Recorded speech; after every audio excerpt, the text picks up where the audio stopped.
Hi everyone, in this video I'm sharing my full process of making this scallop pattern in Procreate on my iPad.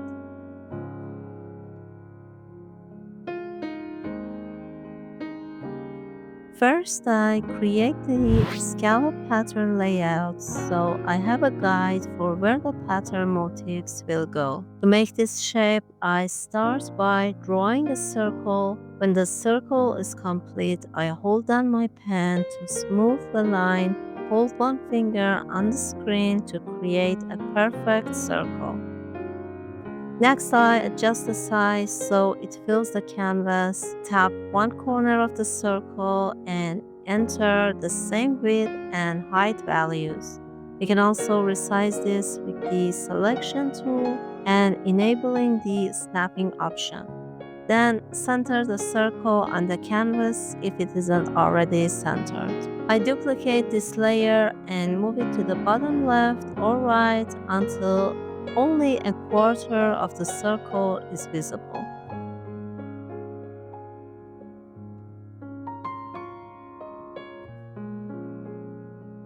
Then I duplicate this layer again, flip it horizontally, and move it to the opposite corner. After that, I merge these layers and erase the unnecessary parts of the larger circle to create the final scallop shape. We can save this shape as a file to reuse in future projects.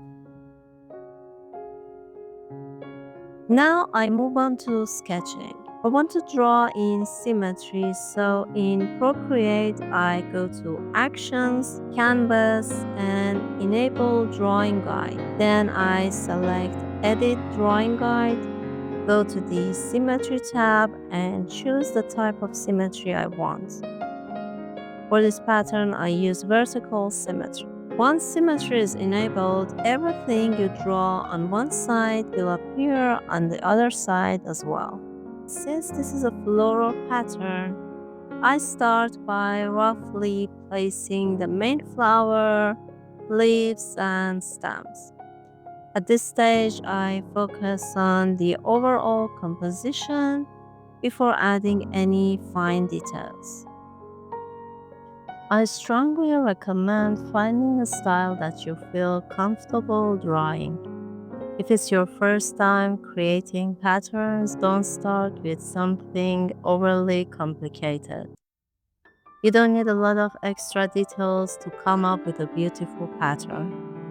Look at what other artists are doing. Try copying for practice first, and then develop your own versions from there. We can also look through art books that focus on certain styles and keep them nearby while you're sketching.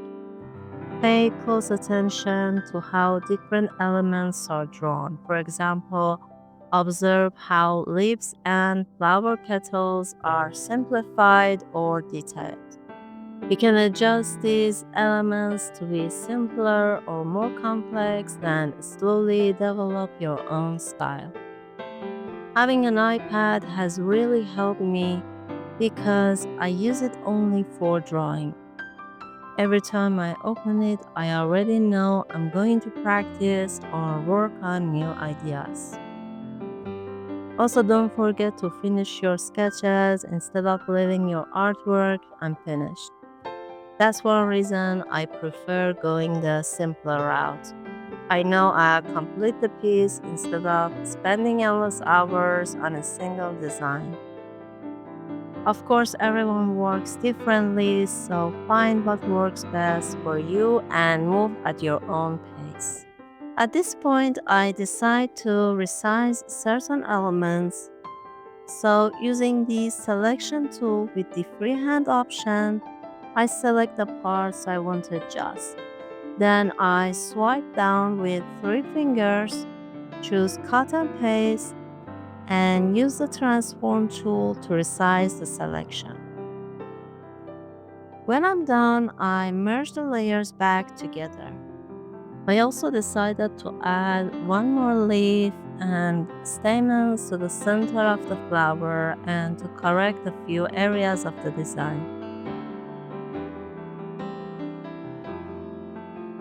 Next, I work on the liners. I keep rotating the canvas to make drawing easier and make clean lines until the full floral design is complete.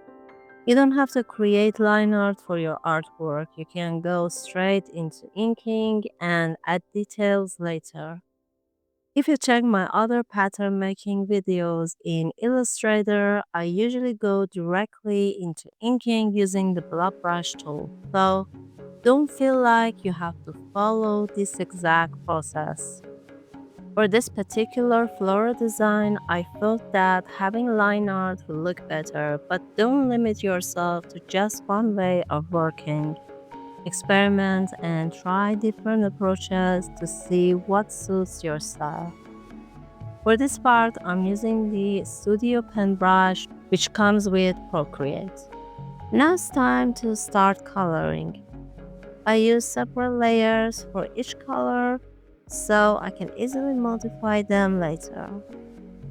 I block in the colors using my brush and I keep shadows, highlights, and other details on their own layers to make editing and adjustments easier. For coloring, I'm using the Tinderbox brush. It also comes with Procreate. This brush has a bit of opacity, so the more you layer your strokes, the darker the color becomes. You can also use a brush without opacity if you prefer a flat color look. I'm gonna go ahead and finish coloring the rest of this design and then I'll come back so we can turn it into a pattern tile. Keep watching or feel free to skip ahead to the tiling section.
To finish the design, I create the pattern tile.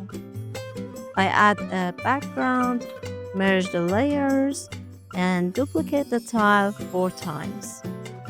Then I move each copy into a corner and bring the central motif forward. This gives me the complete pattern tile.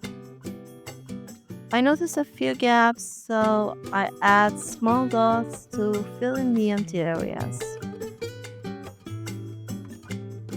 To see the pattern at a larger scale, I export the tile as a PNG and create a new document.